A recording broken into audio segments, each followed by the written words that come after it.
Okay. Whoops. Let's tweak that a little. Hi. Welcome back to Free Read Fridays.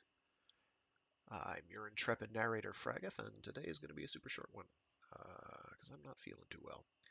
Um, but I love doing this so much that I am going to do it. Today we are reading The Asses of Balaam by, and this is where things get interesting, David Gordon. Now, I was getting conflicting information on who'd actually written this. Uh, some sources said it was David Gordon. Other sources were saying it was Randall Garrett.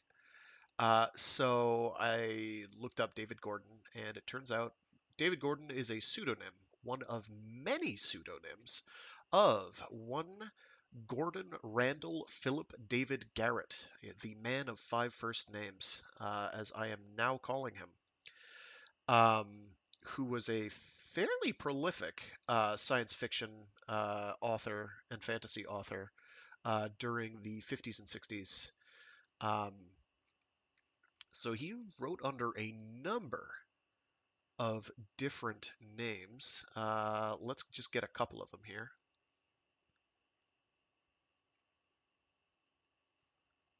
We've got David Gordon.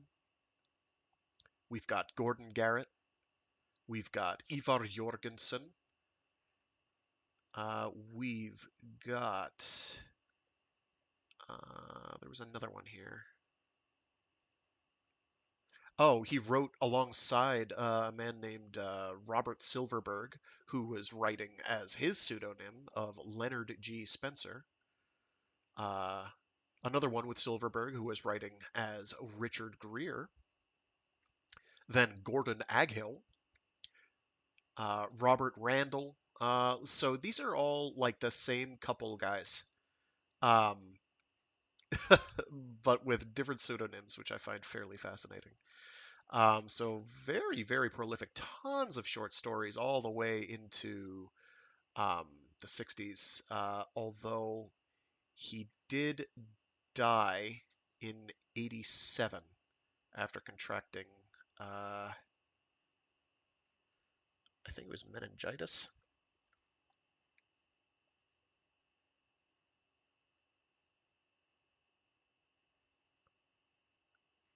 He was not exactly a super nice man, but at the same time, he was a fairly prolific author. So I figured I'd make note of that. So I have the name written as David Gordon here for purposes of the stream because that is the name he did it under in the October 1961 issue of Analog Science Fiction Magazine. All right, so without really any further ado, let me get another sip of water and we'll get cracking. Not going to be a super long one because again, I'm dead.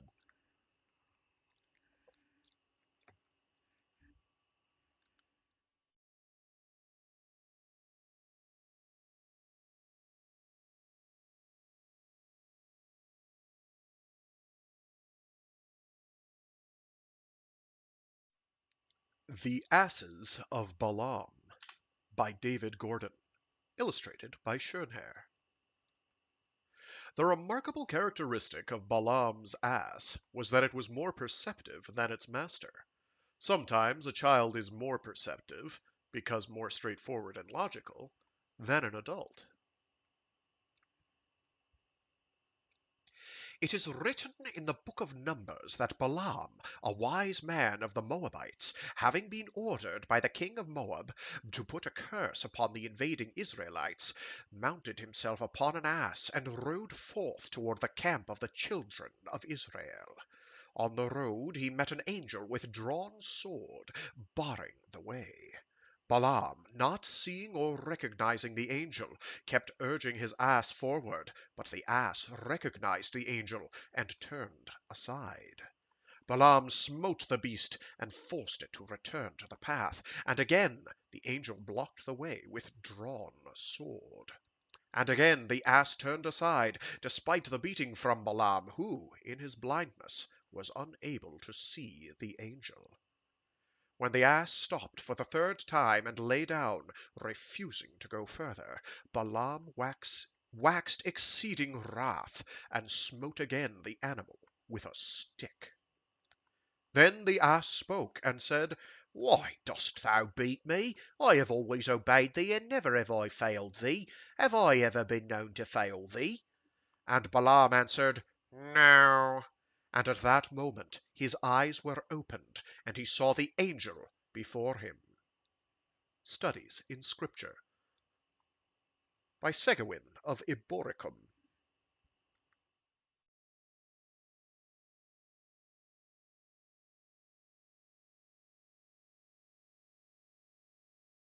With the careful precision of controlled anger, Dodeth Pell rippled a stomp along his right side. Clop, clop, clop, clop, clop, clop, clop, clop, clop, clop, clop, clop. Each of his 12 right feet came down in turn while he glared across the business bench at Wygor Bettis. He started the ripple again while he waited for Wygor's answer. The ripple was a good deal more effective than just tapping one's fingers, and equally as satisfying. Wygor Bettis twitched his mouth and allowed his eyelids to slide up over his eyeballs in a slow blink before answering. Dodeth had simply asked, Why wasn't this reported to me before? But Wygor couldn't find the answer. But Wygor couldn't find the answer as simply as that. Not that he didn't have a good answer. It was just that he wanted to couch it in exactly the right terms. Dodeth had a way with raking sarcasm that made a person tend to cringe. Dodeth was perfectly well aware of that. He hadn't been in the executive office of Predator Council all these years for nothing. He knew how to handle people, when to praise them, when to flatter them, when to rebuke them, and when to drag them unmercifully over the shell bed. He waited, his right legs marching out their steady rhythm. Well, said Wygor at last, it was just that I couldn't see any point in bothering you with it at that point. I mean, one specimen of an entirely new species, snapped Dodeth in a sudden interruption. His legs stopped their rhythmic tramp. His voice rose from its usual 8,000 cycle rumble to a shrill squeak. Try it, Wygor. If you weren't such a good field man, I'd have sacked you long ago. Your trouble is that you have a penchant for bringing me problems that you ought to be able to solve by yourself, and then flipping right over on your back and holding off on some information that ought to be brought to my attention immediately. There wasn't much Wygor could say to that, so he didn't try. He simply waited for the raking to come, and, sure enough, it came. Dodeth's voice lowered itself to a soft purr. The next time you have to do anything as complicated as setting a snith trap, you just hump right down here and ask me, and I'll tell you all about it. On the other hand, if the lower levels all suddenly become infested with shelks at the same time, why, you just take care of that little detail yourself, eh? The only other alternative is to learn to think. Wygor winced a trifle and kept his mouth shut. Having delivered himself of his jet of acid, Dodeth Pell looked down at the data booklet that Wygor had handed him. Fortunately, he said, there doesn't seem to be very much to worry about. Only the universal motivator knows how this thing could have spawned, but it doesn't appear to be very efficient. No, sir, it doesn't, said Wygor, taking heart from his superior's mild tone. The eating orifice is oddly placed, and the teeth are obviously for grinding purposes. I was thinking more the method of locomotion, Dodeth said. I believe this is a record, although I'll have to look in the files to make sure. I think that 6 locomotive limbs is the least I've ever heard of on an animal that size. I've checked the files, said Wygor. There was a four-limbed leaf eater recorded 700 years ago. 4 locomotive limbs, that is, and 2 grasping. But it was only as big as your hand. Dodeth looked through the 3 pages of the booklet. There wasn't much there, really, but he knew Wygor well enough to know that all the data he had thus far was there. The only thing that rankled was that Wygor had delayed for 3 work periods before reporting the intrusion of the new beast, and now 5 of them had been spotted. He looked at the page which showed the 3 bathygraphs that had been taken of the new animals from a distance. There was something odd about them, and Dodeth couldn't, for the height of him, figure out what it was. It aroused an odd fear in him, and made him want to burrow deeper into the ground. I can't see what keeps them from falling over, he said at last. Are they as slow moving as they look? They don't move very fast, Wygor admitted, but we haven't seen any of them startled yet. I don't know how they could run very fast, though. It must take every bit of awareness they have to stay balanced on 2 legs. Dodeth sighed whistlingly and pushed the data booklet back across the business bench to Wygor. All right, I'll file the preliminary spotting report. Now get out there and get me some pertinent data on this queer beast.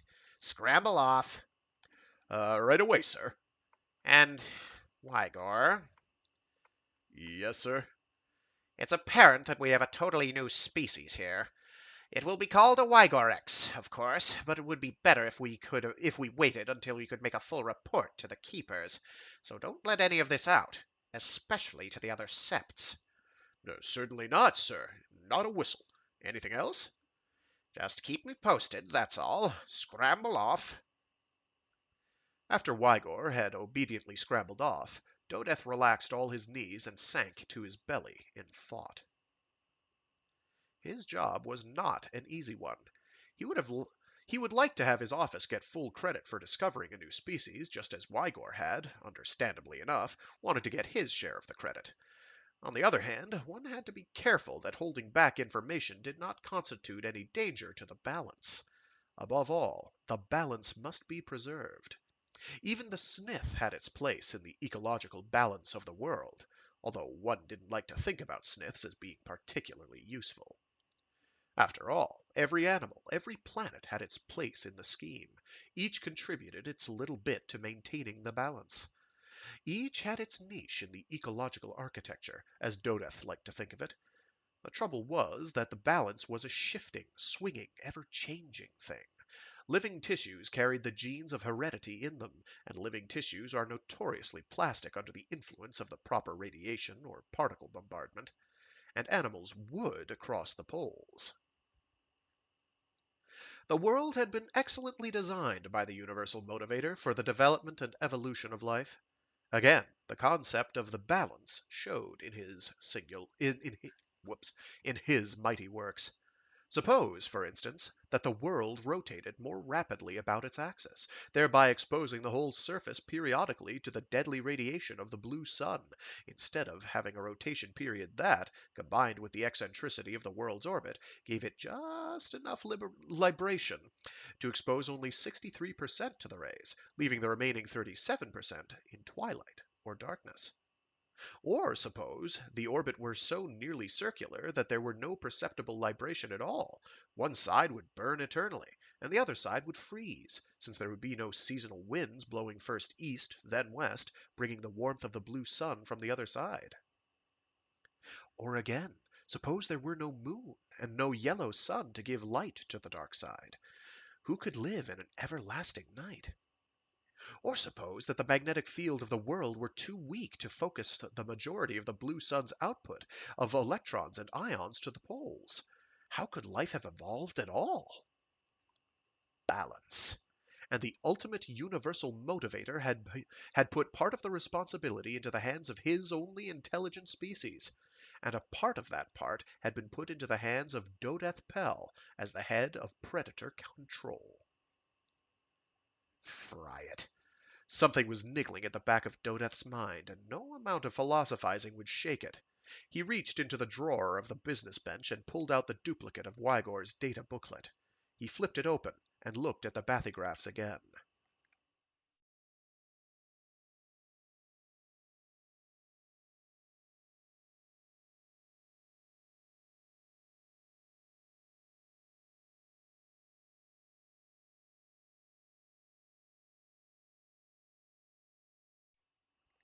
There was no single thing about them that he could pinpoint, but the beasts just didn't look right.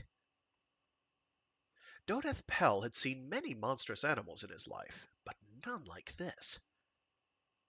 Most people disliked and were disgusted by a Snith because of the uncanny resemblance the stupid beast had to the appearance of Dodeth's own race.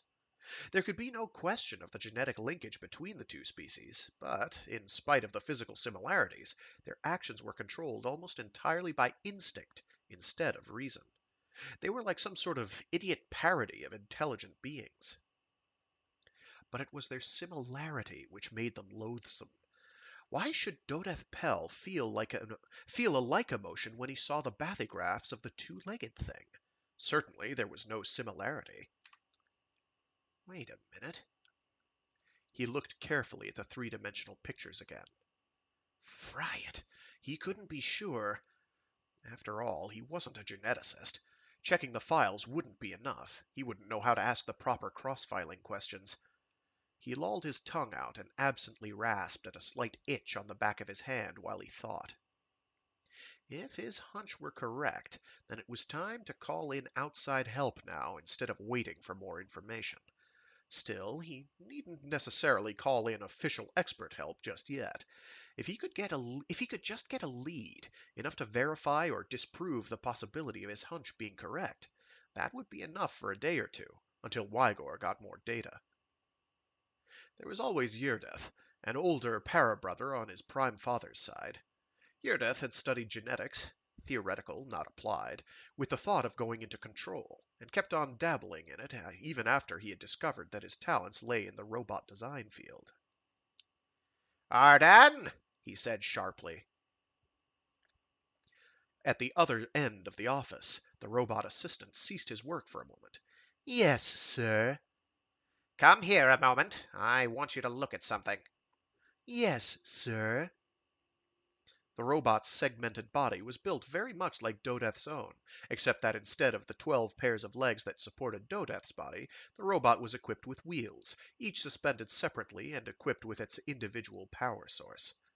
Arden rolled sedately across the floor, his metallic body gleaming in the light from the low ceiling. He came to a halt in front of Dodeth's business bench. Dodeth handed Ardan the thin data booklet. Scan through that. Ardan went through it rapidly, his eyes carefully scanning each page, his brain recording everything permanently. After a few seconds, he looked back up at Dodeth. A new species. Exactly. Did you notice anything odd about their appearance?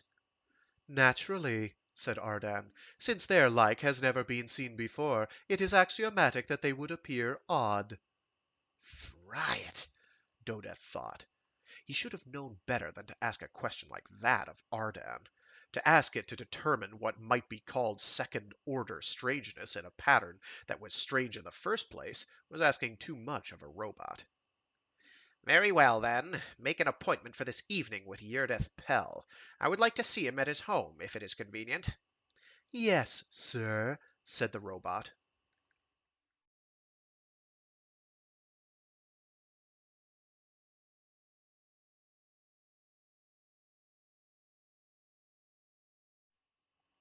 Evening was 4 work periods away, and even after Yerdeth had granted the appointment, Dodeth found himself fidgeting in anticipation.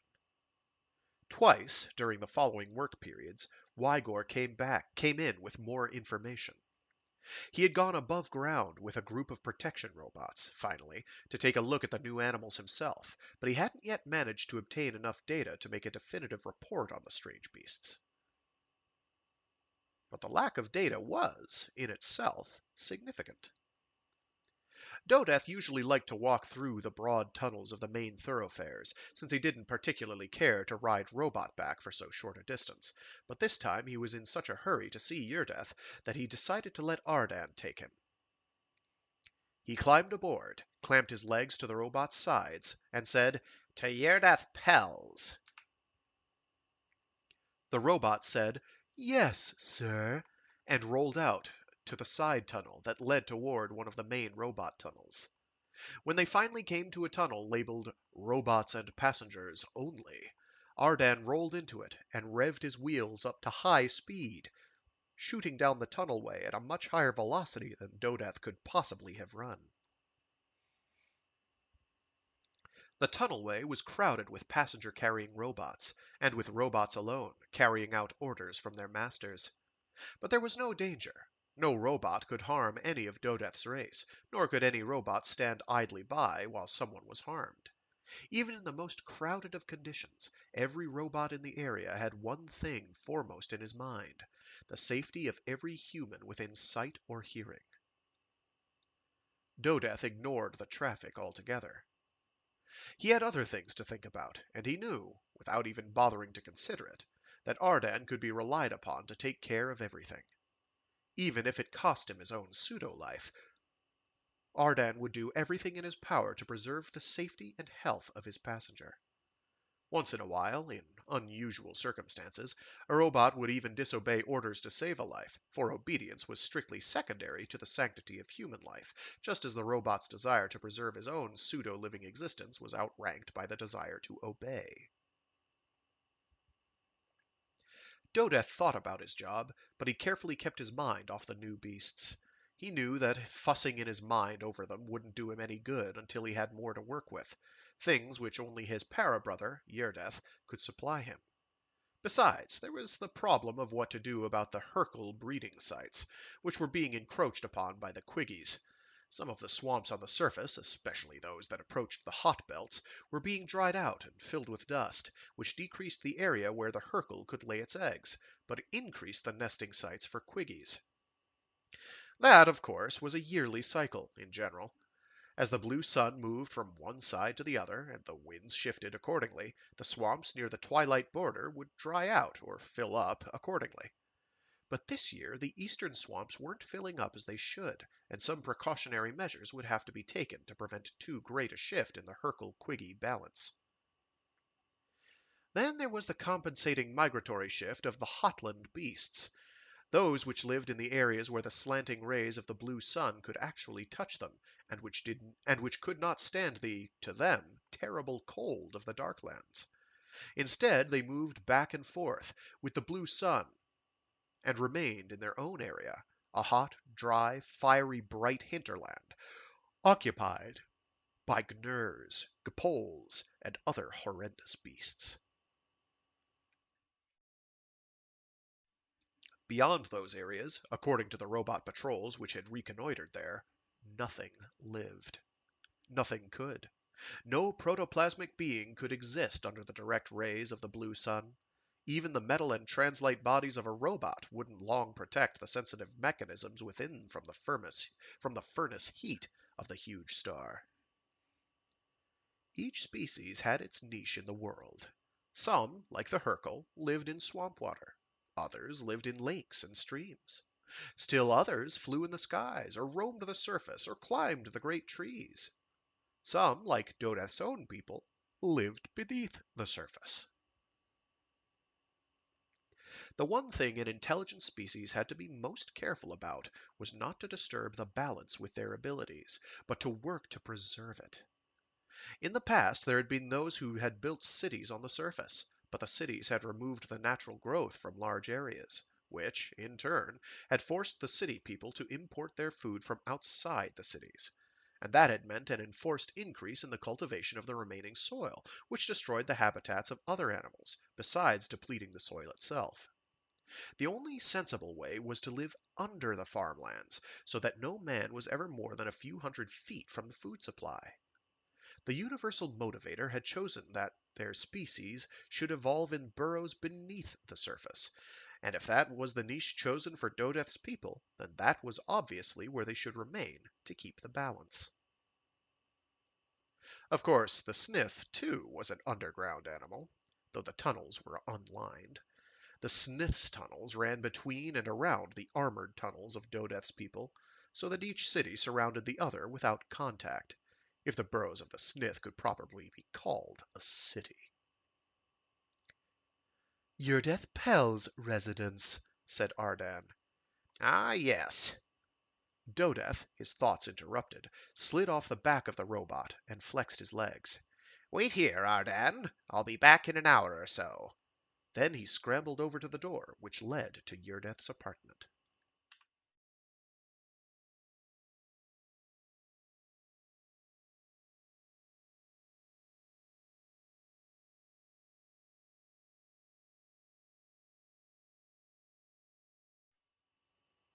20 minutes later, Yerdith Pell looked up from the databook facsimiles and scanned Dodeth's face with appraising eyes.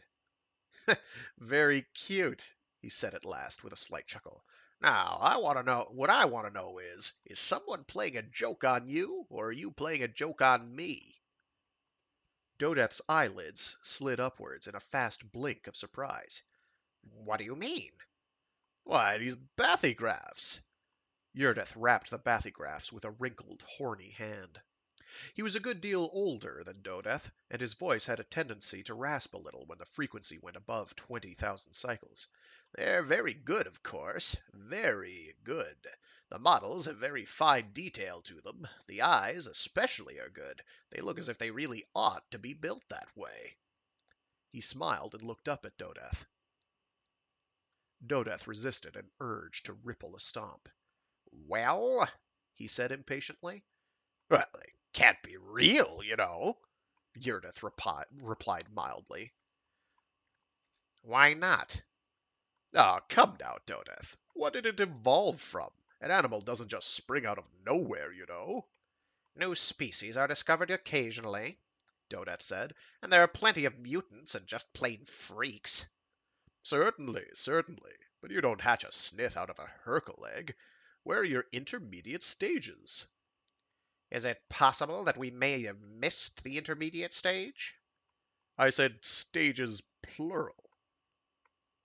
Whoops. I said stages plural. Pick any known animal, any one, and tell me how many genetic changes would have to take place before you'd come up with an animal anything like this one. Again, he tapped the bathygraph. Take that eye, for instance. The lid goes down instead of up, but you notice there's a smaller lid at the bottom that does go up a little ways. The closest thing to an eye like that is on the huggle, which has its eyelids on top that lower a little. But the huggle has 18 segments, 16 pairs of legs, and 2 pairs of feeding claws. Besides, it's only the size of your thumb joint. What kind of gene mutation would it take to change that into an animal like the one in this picture? And look at the size of the thing. If it weren't in that awkward vertical position, if it were stretched out on the ground, it'd be as long as a human. Look at the size of those legs. Or take another thing. In order to walk on those 2 legs, the changes in skeletal and visceral structure would have to be tremendous. Couldn't we have missed the intermediate stages then? Dodeth asked stubbornly. We've missed the intermediates before, I dare say. Perhaps we have, Yerdeth admitted, but if you boys in the Ecological Corps have been on your toes for the past 1,000 years, we haven't missed a many. And it would take at least that long for something like this to evolve from anything we know. Even under direct polar bombardment? Even under direct polar bombardment. The radiation up here is strong enough to sterilize a race within very few generations. And what would they eat? Not many plants survive there, you know. Oh, I don't say it's flatly impossible, you understand. If a female of some animal or other, carrying a freshly fertilized zygote, and her species happen to have all the necessary potential characteristics, and a flood of ionizing radiation went through the zygote at exactly the right time, and it managed to hit just the right genes in just the right way, well, I'm sure you can see the odds against it are tremendous. I wouldn't even want to guess at the order of magnitude of the exponent. I'd have to put it on 10 in the order. I'd have to put it on a 10 in order to give you the odds against it. Dodeth didn't quite get that last statement, but he let that pass. I am going to pull somebody's legs off, one by one, come next work period, he said coldly. One by one.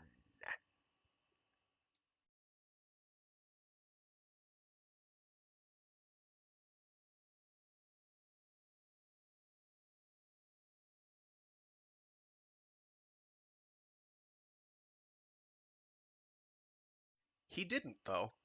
Rather than accuse Wygor, it would be better if Wygor were allowed to accuse himself. Dodeth merely wanted to wait for the opportunity to present itself. And then, Ah, then there would be a roasting. The opportunity came in the latter part of the next work period. Wygor, who had purportedly been up on the surface for another field trip, scuttled excitedly into Dodeth's office, wildly waving some bathograph sheets. Dodeth, sir, look, I came down as soon as I saw it. I've got the graphs right here. Horrible. Before Dodeth could say anything, Wygor had spread the sheets out fanwise on his business bench. Dodeth looked at them and experienced a moment of horror himself before he realized that these must be, doctored bathygraphs. Even so, he gave an involuntary gasp. The first graphs had been taken from an aerial reconnaissance robot winging in low over the treetops. The others were taken from a higher altitude. They all showed the same carnage. An area of several thousand square feet, tens of thousands, had been cleared of trees. They had been ruthlessly cut down and stacked. Bushes and vines had gone with them, and the grass had been crushed and plowed up by the dragging of the great fallen trees. And there were obvious signs that the work was still going on. In the close-ups, he could see the bipedal beasts wielding cutting instruments. Dodeth forced himself to calmness and glared at the bathygraphs. Fry they had to be fakes.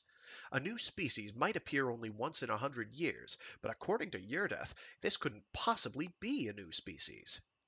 What was Wygor's purpose in lying, though? Why should he falsify data? And it must be he. He had said that he had seen the beasts himself. Well, Dodeth would have to find out. Tool users, eh? He said, amazed at the calmness of his voice. Such animals weren't unusual. The Sniths used tools for digging and even for fighting each other, and the Herkels dammed up small streams with logs to increase their marshland. It wasn't immediately apparent what these beasts were up to, but it was far too destructive to allow it to go on. But fry it all, it couldn't be going on. There were only two alternatives. Either Wygor was a liar, or Yerdith didn't know what he was talking about. And there was only one way of finding out which was which. Ardan, get my equipment ready. We're going on a field trip. Wygor, you get the rest of the expedition ready. You and I are going to see what all this is about. He jabbed at the communicator button. Fry it! Why should this have to happen in my sector? Hello? Give me an intercity connection. I want to talk to Batham Venz, coordinator of ecological control, in Faisala. He looked up at Wygor. Scatter off, fry it. I want to. Oh, hello, Batham, sir. Dodeth, have you had any reports on a new species, a bipedal one? What? No, sir, I'm not kidding. One of my men has brought in graphs of the thing. Frankly, I'm inclined to think it's a hoax of some kind, but I'd like you to ask you to check to see if it's been reported in any of the other areas. We're located a little out of the way here, and I thought perhaps some of the stations farther north or south had seen it. Yes, that's right. Two locomotive limbs, two handling limbs. Big as a human, and they would hold their bodies perpendicular to the ground. Yes, sir, I know it sounds silly, and I'm going out to check the story now, but you ought to see these bathygraphs. If it's a hoax, there's an expert behind it. Very well, sir. I'll wait. Dodeth scowled. Batham had sounded as if he, Dodeth, had lost his senses. Maybe I have, he thought. Maybe I'll start running around mindlessly and get shot down by some patrol robot who thinks I'm a snith. Maybe he should have investigated first and then called, when he was sure, one way or another. Maybe he should have told Batham he was certain it was a hoax instead of hedging his bets. Maybe a lot of things, but it was too. Hello? Yes, sir. None, eh? Yes, sir. Yes, sir. I'll give you a call as soon as I've checked. Yes, sir. Thank you, sir. Dodeth felt like an absolute fool. Individually and collectively, he consigned to the frying pan Batham, Wygor, Yerdeth, the new beast, if it existed, and finally, himself. By the time he had finished his all-encompassing curse, his 2 dozen pistoning legs had nearly brought him to the equipment room, where Ardan and Wygor were waiting.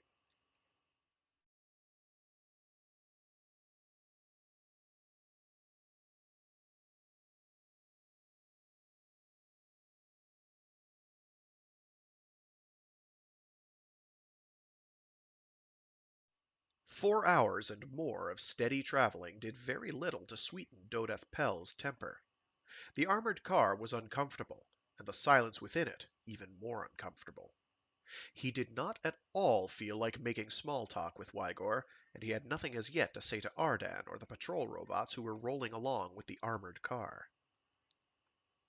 One thing he had to admit, Wygor certainly didn't act like a man who was being carried to his own doom, which he certainly was if this was a hoax. Wygor would lose all position and be reduced to living off his civil insurance. He would be pitied by all and respected by none. But he didn't look as though that worried him at all. Dodeth contented himself with looking at the scenery. The car was not yet into the forest country. This was all rolling grassland. Off to one side, a small herd of grazing grancos lifted their graceful heads to watch the passage of the expedition, then lowered them again to feed. A fanged Zitibanth, disturbed in the act of stalking the grancos, stiffened all his legs and froze for a moment, looking balefully at the car and the robots, then went on about his business. When they came to the forest, the going became somewhat harder. Centuries ago, those who had tried to build cities on the surface had also built paved strips to make travel by car easier and smoother, and Dodeth almost wished there were one leading to the target area.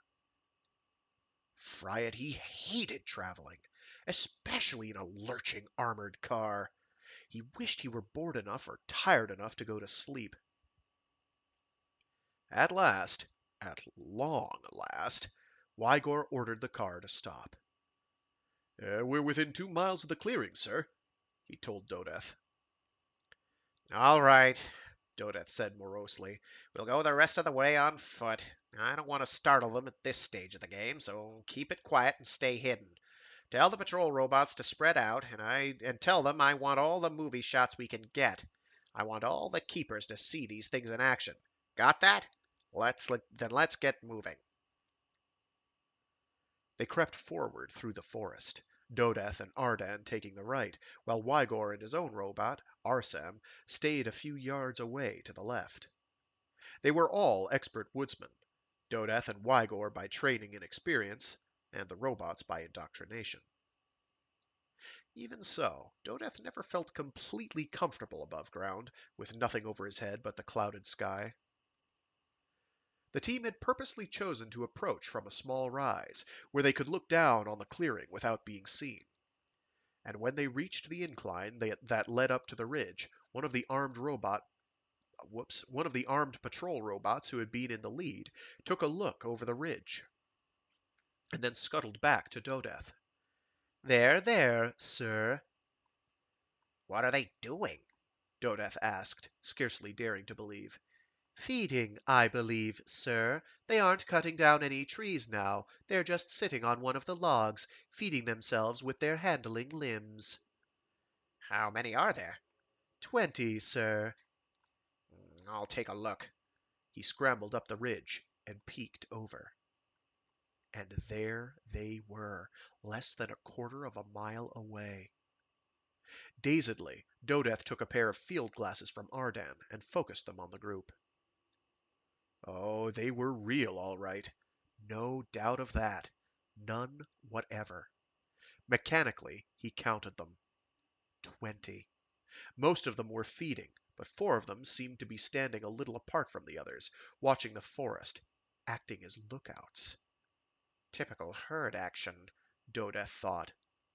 He wished Yerdeth were here. He'd show that fool what good his 10 to the billionth odds were.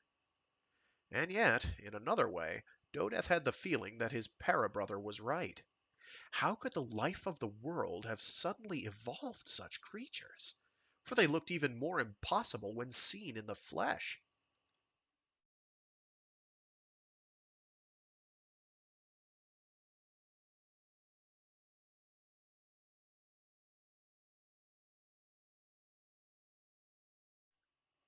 Their locomotive limbs ended in lumpy protuberances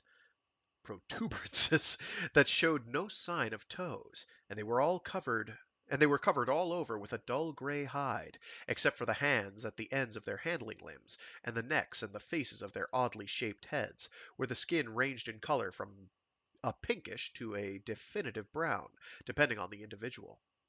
There was no hair anywhere on their bodies except on the top and back of their heads. No, wait, there were two long tufts above each eye. They Do you see what they're eating?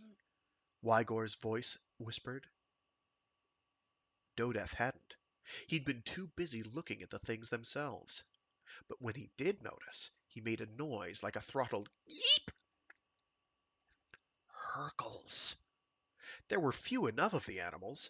Only a few small population was needed to keep the balance, but they were important. And the swamps were drying up, and the Quiggies were moving in on them, and now Dodeth made a hasty count. 20. By the universal motivator, these predators had eaten a Hercle apiece. Overhead, the yellow sun, a distant dot of intensely bright light, shed its wan glow over the ghastly scene. Dodeth wished the moon were out. Its much brighter light would have shown him more detail. But he could see well enough to count the gnawed skeletons of the little harmless Hercles. Even the moon, which wouldn't bring morning for another 15-minute whoops. Even the moon, which wouldn't bring morning for another 15 work periods yet, couldn't have made it any plainer that these beasts were deadly dangerous to the balance. How often do they eat? He asked in a strained voice. It was Wygor's robot, Arsam, who answered. About 3 times every work period. They sleep then. Their metabolic cycle seems to be timed about the same as yours, sir, said Dodeth. 60 Hercles per sleep period. Why, they'll have the whole Hercle population eaten before long. Wygor, as soon as we can get shots of all this, we're going back. There's not a moment to lose. This is the most deadly, dangerous thing that has ever happened to the world. Fry me, yes, Wygor said in an awed voice. 3 Hercles in one period.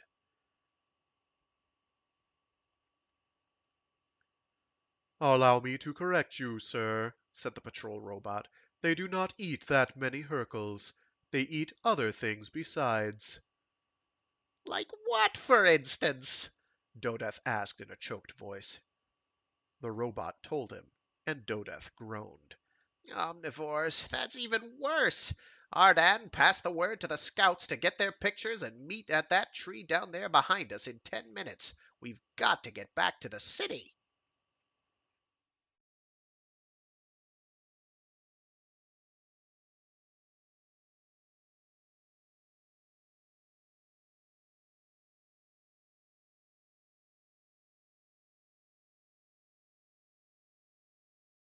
Dodeth Pell laid his palms flat on the speaker's bench and looked around at the assembled keepers of the balance, wise and prudent thinkers who had spent lifetimes in ecological service and had shown their capabilities many times over. And that's the situation, sirs, he said after a significant pause. The moving and still bathygraphs, the data sheets, and the samplings of the area all tell the same story. I do not feel that I alone can make the decision. Emotionally, I must admit I am tempted to destroy all 20 of the monsters. Intellectually, I realize that we should attempt to capture at least one family group, if we can discover what constitutes a family group in this species. Unfortunately, we cannot tell the sexes apart by visual inspection. The sex organs themselves must be hidden in the folds of that gray hide. And this is evidently not their breeding season, for we have seen no sign of sexual activity.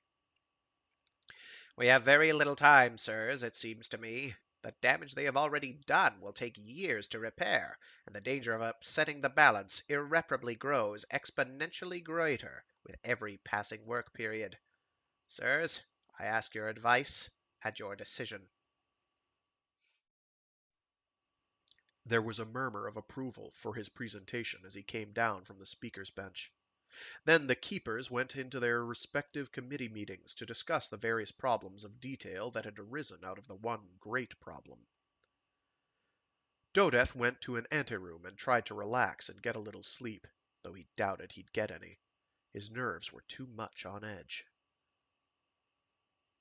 Ardan woke him gently. Your breakfast, sir. Dodeth blinked and jerked his head up. Oh, yeah. Ardan, have the keepers reached any decision yet? No, sir, not yet. The data are still coming in. It was 3 more work periods before the keepers called Dodeth Pell before them again. Dodeth could almost read the decision on their faces. There was both sadness and determination there. "It was an uncomfortable decision, Doneth Pell," said the eldest keeper without preliminary. "but a necessary one. We can find no place in the ecological balance for this species. We have already ordered a patrol column of 200 fully armed pesticide robots to destroy the animals. 2 are to be captured alive, if possible, but if not, the bodies will be brought to the biological laboratories for study. Within a few hours, the species will be nearly or completely extinct. By the way, you may tell your assistant, Wygor, that the animal will go down in the files as Wygorex. A unique distinction for him in many ways, but not, I fear, a happy one." Dodeth nodded silently. Now that the decision had been made, he felt rather bad about it. Something in him rebelled at the thought of a species becoming extinct, no matter how great the need. He wondered if it would be possible for the biologists and the geneticists to trace the evolution of the animal. He hoped so. At least they deserved that much.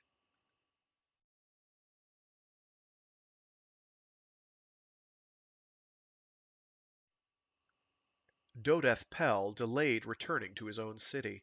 He wanted to wait until the final results had been brought in before he returned to his duties. The delay turned out to be a little longer than he expected.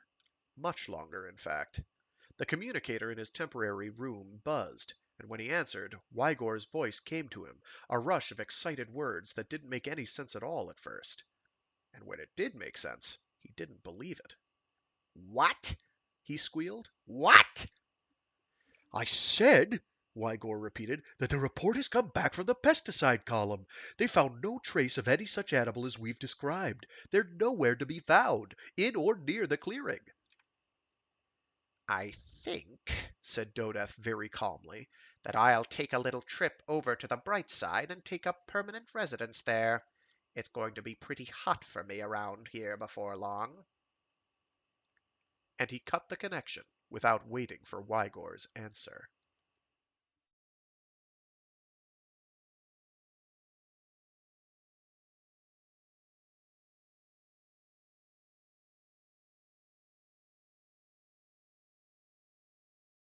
The armored car jounced across the grassland at high speed. Behind it, 2 more cars followed, each taking care not to run exactly in the tracks of the one ahead, so that there would be as little damage as possible done to the grass. In the lead car, Dodeth Pell watched the forest loom nearer, wondering what sort of madness he would find there this time. Beside him, the eldest keeper dozed gently, in the way that only the very young or the very old can doze. It was just as well. Dodeth didn't feel much like talking. This time, as they approached the clearing, he didn't bother to tell the car to stop 2 miles away. If the animals were gone, there was no point in being cautious. All through the wooded area, he could see occasional members of the pesticide robots. He told the car to stop at the base of the little rise that he used before as a vantage point. Then, without further preliminaries, he got out of the car and marched up the slope to take a look at the clearing. Overhead, the burning spark of the yellow sun cast its pale radiance over the landscape. At the ridge, he stopped suddenly and ducked his head. Then he grabbed his field glasses and took a good look. The animals had built themselves a few crude-looking shelters out of the logs, but he hardly noticed that. There were 4 of the animals, in plain sight, standing guard. The others were obviously inside of the rude huts, asleep. Great galloping fungus blight! Was he out of his mind? What was going on around here? Couldn't the robots see the beasts? That's very odd, said the voice of the eldest keeper in puzzled tones. I thought the robots said they'd gone away. Lend me your field glasses. As he handed the powerful glasses over to the keeper, who had followed him up the hill, Dodeth said, I'm glad you can see them. I thought maybe my brain had been short-circuited. I can see them, said the eldest keeper, peering through the glasses. Then he handed them back to Dodeth. Let's get back down to the car. I want to find out what's going on around here. At the car, the eldest keeper just scowled for a moment, looking very worried. By this time, the other two cars had pulled up nearby, discharging their cargo of two more keepers apiece. While the eldest keeper talked in low tones with his colleagues, Dodeth stalked over to one of the pesticide robots who was prowling nearby. Found anything useful? He asked sarcastically, knowing that sarcasm was useless on a robot. I'm not looking for anything useful, sir. I'm looking for the animals we are supposed to destroy. You come over and tell the eldest keeper that, Dodeth said. Yes, sir, the robot agreed promptly, rolling along beside Dodeth as he returned to where the keepers were waiting. What's going on here? The eldest demanded curtly of the robot. Why haven't you destroyed the animals? Because we can't find them, sir. What's your name? The eldest snapped. Erike, sir. All right, Eric, said the eldest somewhat angrily. Stand by for orders. You'll repeat them to the other robots, understand? Yes, sir, said the robot. All right, then, said the eldest. First, you take a run up that hill and look into that clearing. You'll see those creatures in there, all right. Yes, sir. I've seen those creatures in there. The eldest keeper exploded. Then get in there and obey your orders. Don't you realize that their very existence threatens the life of all of us? They must be eliminated before our whole culture is destroyed. Do you understand? Obey! Yes, sir, said the robot. His voice sounded odd, but he spun around and went to pass the word on to the other robots. Within minutes, more and more of the pesticide robots were swarming towards and into the clearing. They could hear rumbling noises from the clearing, low grunts that were evidently made by the animals who were trapped by the encircling robots. And then there was a vast silence. Dodeth and the keepers waited. Not a shot was fired. It was as though a great soundproof blanket had been flung over the whole area.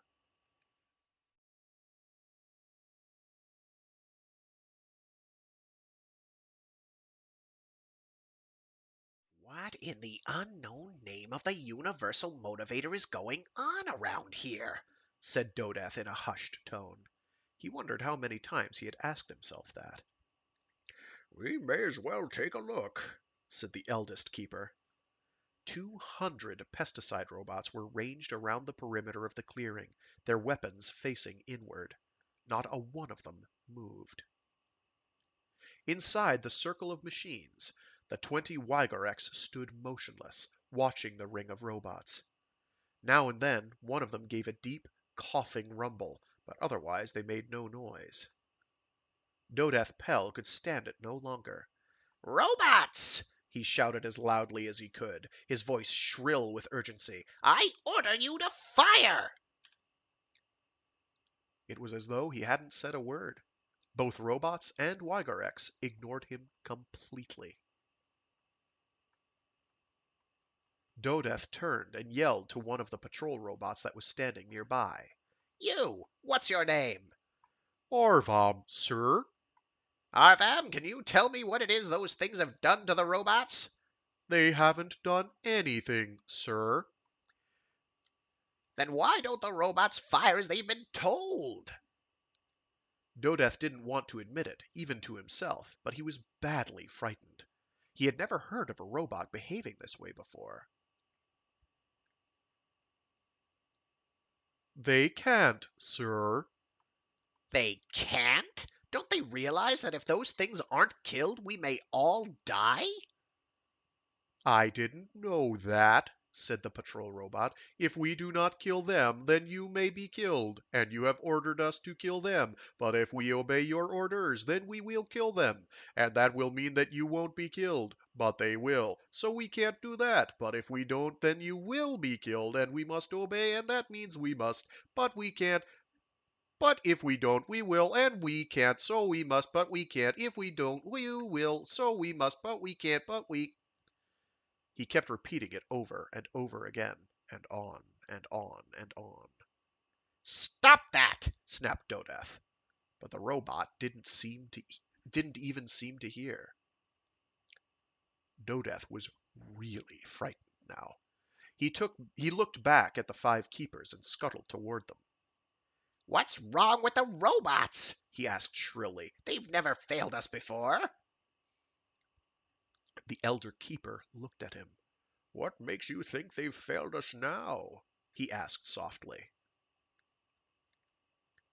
Dodath gaped speechlessly. The eldest didn't seem to be making any more sense than the patrol robot had. No, the keeper went on, they haven't failed us. They have served us well. They have pointed out to us something which we have failed to see, and, in doing so, have saved us from making a catastrophic error. I don't understand, said Dodath. I'll explain, the elder keeper said, but first go over to that patrol robot and tell him quietly that the situation has changed. Tell him that we are no longer in any danger from the Wygorex. Then bring him over here.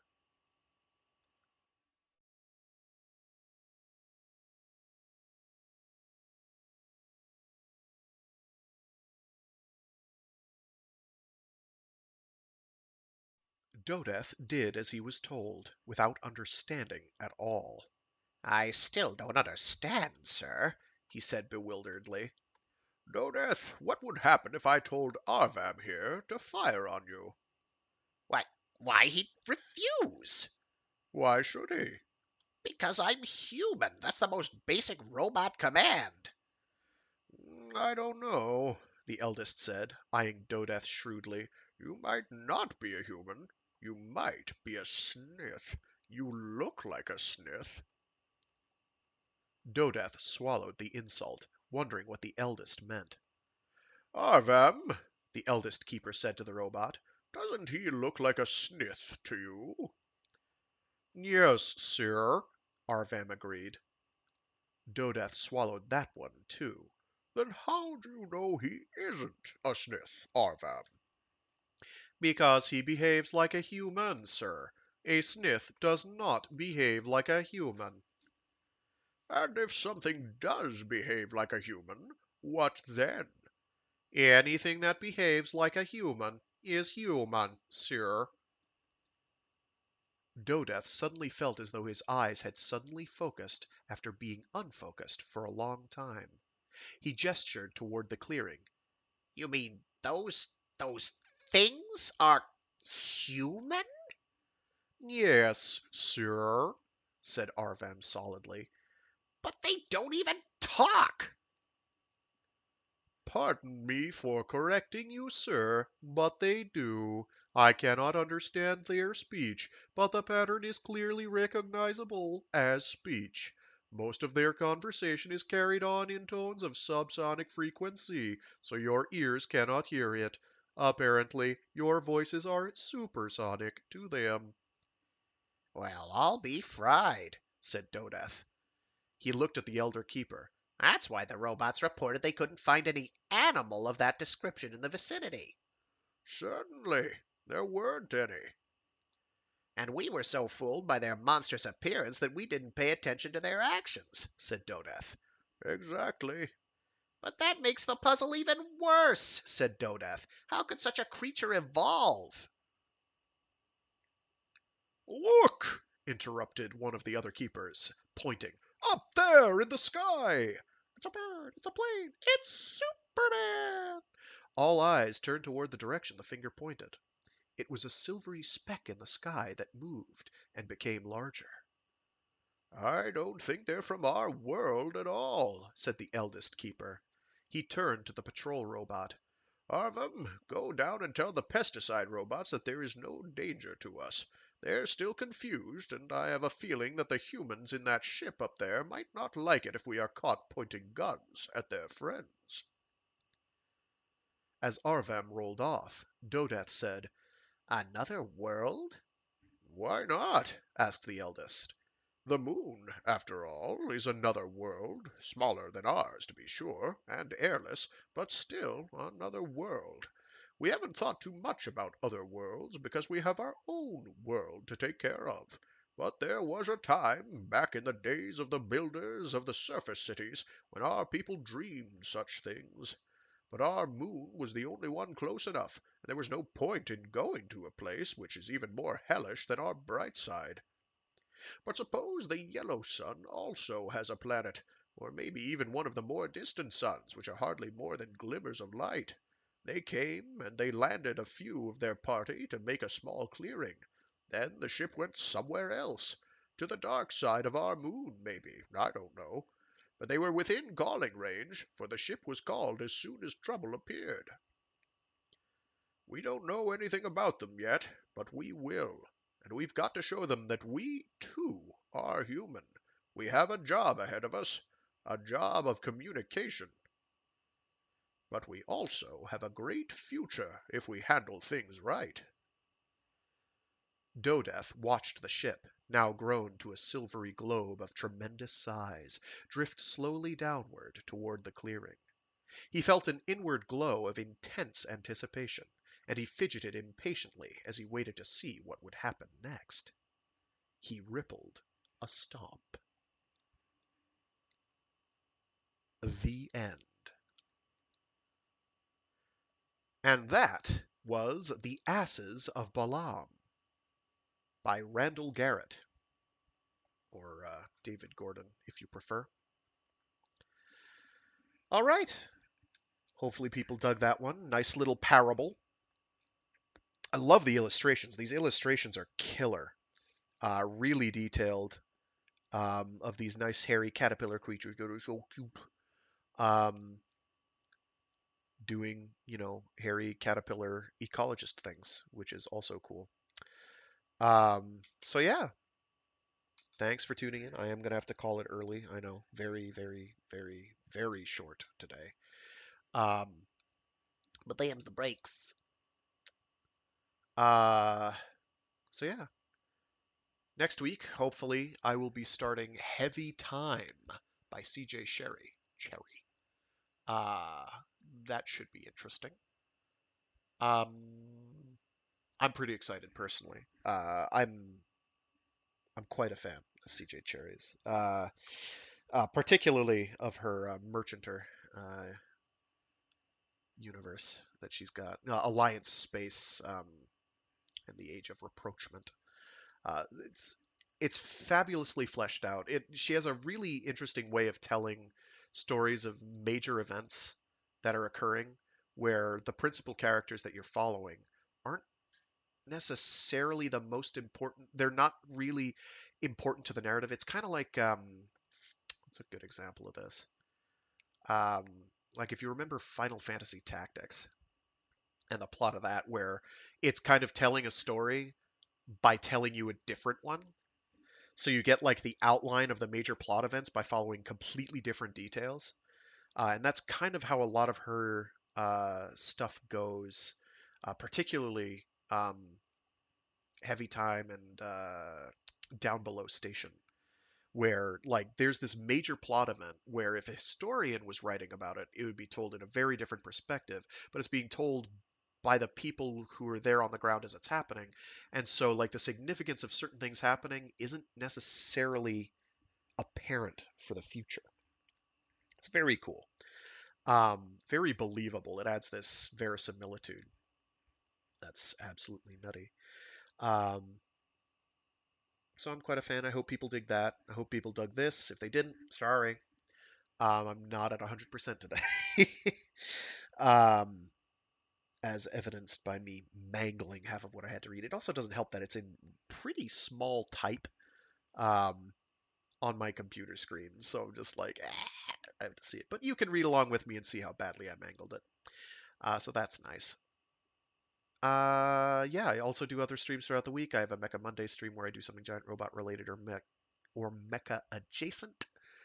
Um, and I have a Warframe Wednesday stream. So those are all taking place on their respective days, Monday, Wednesday, and Friday at about noon Eastern Standard Time. So feel free to watch me live there. Otherwise, they're all archived on YouTube, which is probably where you're watching it anyway.